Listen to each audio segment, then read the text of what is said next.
আসসালামু আলাইকুম। দেখেন বাণিজ্য মেলাতে সুন্দর গাছের চারা, এই যে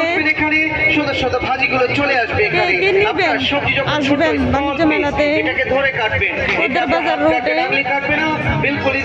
সবজিটা শেষ হয়ে যাবে, এটার সাথে এটা একসাথে পাচ্ছেন। এটা দেখেন পেঁয়াজ কাটার মেশিন, ছোট বড় পেঁয়াজ নেন, মাঝখানে রেখে ফার্স্ট টাইম চপ করেন, ভাগ হয়ে যাবে। ফুলের চারা, বলের চারা, আমের চারা, অনেক সুন্দর সুন্দর ফুলের চারা দেখেন। এটা যত চপ করবে তত কুচি কিমা হবে। এটা আদা রসুন মরিচ পেঁয়াজ, এটা ধনিয়া পুদিনা যা আছে সবকিছু বিলকুল ভাবে কাটবেন। ঘরটার কাজগুলো মিনিটে হবে আর মিনিটের কাজগুলো সেকেন্ডে হবে। এখানে এটা সুন্দর সুন্দর কুচি কিমা চলে আসবে। এখানে সাথে টপ আছে, একসাথে প্যাকেজের সাথে পাবেন। এটা আছে দেখেন একটি ম্যাকারনি, এটা ভালো করে দেখেন সবাই। এটা অনেক সুন্দর সুন্দর চারা দেখেন, মেলা থেকে সবাই নিয়ে যাবেন। এটা